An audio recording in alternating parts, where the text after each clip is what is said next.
નમસ્તે. આજે આપણે એસિડિટી વિશે જાણીશું.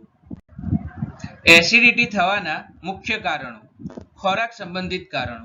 મસાલેદાર, તેલિયું, તળેલો ખોરાક વધારે ખાવામાં આવે. વધારે ખાટા ખોરાક જેમ કે લીંબુ, ટામેટા અને અથાણા લેવામાં આવે. ચા, કોફી, સોડા, કોલ્ડ ડ્રિંક્સ અથવા દારૂ વધારે પ્રમાણમાં પીવામાં આવે. વધારે તીખું કે ફાસ્ટ ફૂડ ખાવામાં આવે. જીવનશૈલીને લગતા કારણો. અનિયમિત સમયમાં ભોજન કરવું. લાંબા સમય સુધી ખાલી પેટ રહેવું. ભોજન કર્યા પછી તરત સૂઈ જવું. વધારે ખાઈ લેવું એટલે કે ઓવર ઇટિંગ અને ઊંઘની અછત હોય. ધૂમ્રપાન અને દારૂનું સેવન કરવામાં આવે. કેટલીક દવાઓ જેમ કે પેઇન કિલર અને સ્ટીરોઇડ લેવામાં આવે. ગર્ભાવસ્થા દરમિયાન હોર્મોનલ ફેરફાર થતો હોય. લાંબા ગાળાની ગેસ્ટ્રિક સમસ્યા અથવા અલ્સર હોય. હવે આપણે એસિડિટીના મુખ્ય લક્ષણો વિશે જાણીશું. છાતીમાં બળતરા થવી.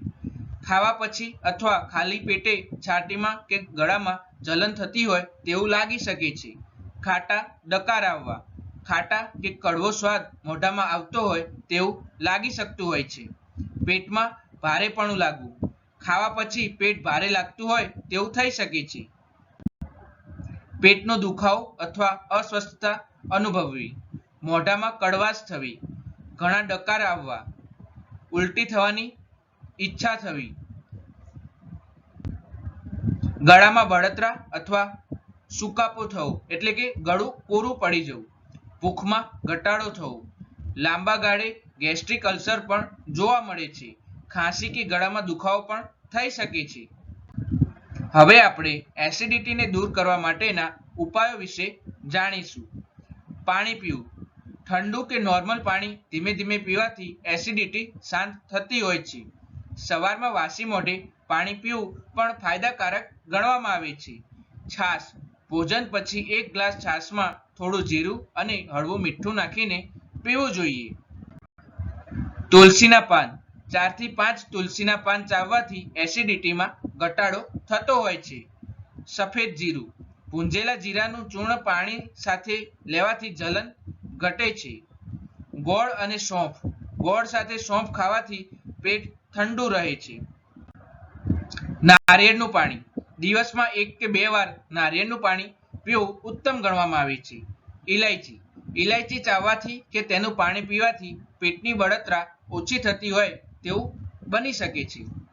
કેળું. કેળું ખાવાથી પેટમાં એસિડ ઓછું થાય છે.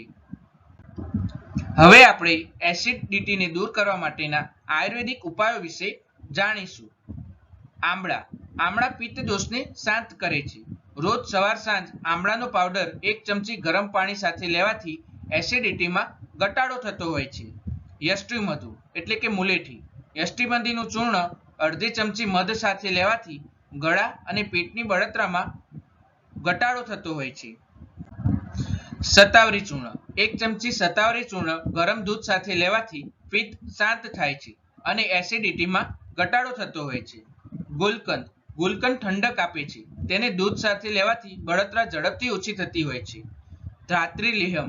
આમળાથી બનેલું આ લેહમ એસિડિટી માટે ઉત્તમ ઔષધિ ગણવામાં આવે છે. ત્રિફલા ચૂર્ણ.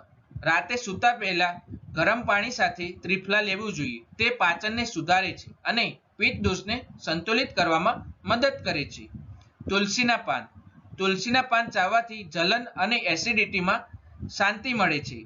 સોંફ અને જીરું. સોંફ, જીરું અને ખાંડ મિક્સ કરીને ભોજન પછી લેવાથી પિત્ત દોષમાં ઘટાડો થતો હોય છે, તેથી તેને લેવું જોઈએ. એરંડ તેલની માઇલ્ડ માત્રા.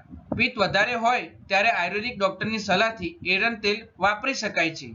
આયુર્વેદિક દવાઓ જે ડોક્ટરની સલાહ સાથે લેવી જોઈએ, જે એસિડિટી ઘટાડવામાં મદદ કરે છે, જેમ કે અવિપત્તિકર ચૂર્ણ, કામદુધા રસ, શોધશેખર રસ અને આમલકી રસાયણ. આ બધી આયુર્વેદિક દવાઓ એસિડિટી ઘટાડવામાં મદદ કરે છે, જે ડોક્ટરની સલાહ લઈને જ લેવી જોઈએ.